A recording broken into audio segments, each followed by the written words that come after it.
আরে এটা আবার তুই কি বলছিস? তোর ছেলে রাকিব আর আমার মেয়ে জেসিকার বিয়ে আগামী 1 মাসের মধ্যে হবে, এটা কনফার্ম।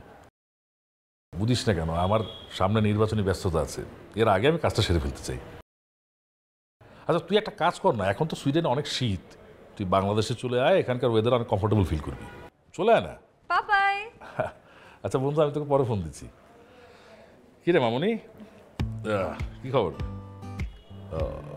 ওকে, মানে আচ্ছা বুঝতে পেরেছি, নিশ্চয়ই তোর গাড়ি আবার ওয়ার্কশপে পাঠিয়েছিস না?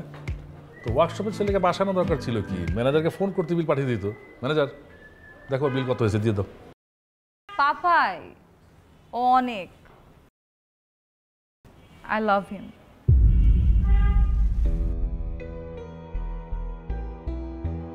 ও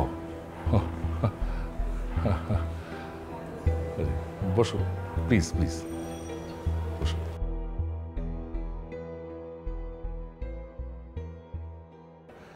কি করো তুমি? আমি একটা ওয়ার্কশপ চালাই। ও আচ্ছা আচ্ছা, মানে জেসিকা যেখান থেকে গাড়ি রিপেয়ারিং করে ওটা তোমারই ওয়ার্কশপ? জি। পাপাই জানো, ও অটোমোবাইল ইঞ্জিনিয়ার, আর নিজের চেষ্টায় ওই ওয়ার্কশপটা স্টাবলিশ করেছে। অনেক হার্ড ওয়ার্কিং ছেলে ও বাবা। Good, very good. আমার মেয়ে একটা হার্ড ওয়ার্কিং ছেলেকে পছন্দ করেছে, এটা তো অ্যাপ্রিসিয়েটেবল নাকি? Thank you Papai. কি অনেক, আমি তোমাকে বলেছিলাম না যে আমার পাপাই আমাকে অনেক ভালোবাসে, আমি যেটা বলবো সে সেটাই শুনবে। He is my Popeye the sailor man. আরে হয়েছে হয়েছে, ওকে কি এভাবে বসিয়ে রাখবি? কিছু খেতে দিবি না? যা খাবার নিয়ে আয়। আনছি, তুমি বসো। হ্যাঁ হ্যাঁ, তা তোমার ওয়ার্কশপটা যেন কোথায়? উত্তরা, দিয়াবাড়ি। ও আচ্ছা, কতদিন হলো? 2 বছর হয়েছে।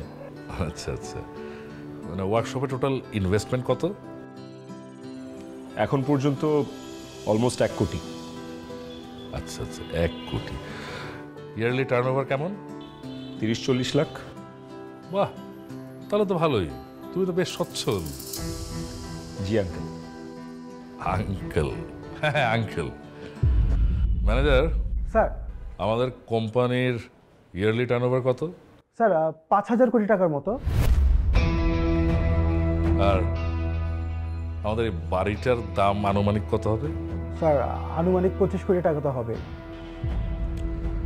আমার মেয়ে মানে জেসিকার মান্থলি হাত খরচ কত? স্যার কোনো মাসে 8 লাখ, কোনো মাসে 10 লাখ।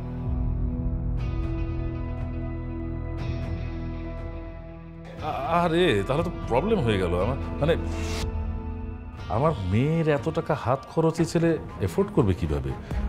আর আমার মেয়ে তো অভাব একদম সহ্য করতে পারে না, অভাব বেশি কষ্ট পায়, আর কষ্ট পেলে সংসারে অশান্তি, অশান্তি হলে সে আবার 2 দিন পর আমার বাড়িতে চলে আসবে, আমার মেয়ে কষ্ট পাবে। ম্যানেজার তুমি তো ভালো করে জানো যে আমার মেয়ের কষ্ট আমি একদম সহ্য করতে পারি না, তাই না? না স্যার, আপনি তো ছোট ম্যাডামের কোনো কষ্টই সহ্য করতে পারেন না। একটা জিনিস কি জানো ম্যানেজার, ফকিন্নির ছেলেদের না মাথায় তুলতে হয় না, তা না হলে শমশের হায়দারের মেয়েকে বিয়ে করার স্বপ্ন দেখাটা যে কতটা ভুল সেটা তারা বুঝতে পারতো। আমি আসি।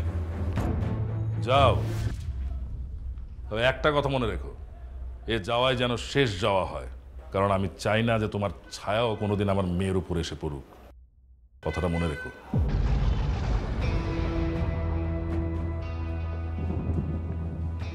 থলের বিড়াল আসলে এভাবেই বের হয়। এই বাংলা সিনেমা মার্কা চেহারা আর ডায়লগগুলো শোনার জন্য খুব অপেক্ষা করছিলাম।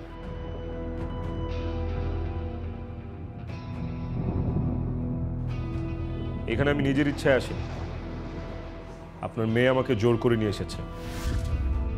আমি তো আপনাকে আগেই চিনে ফেলেছিলাম, চিনতে পারিনি আপনার মেয়ে।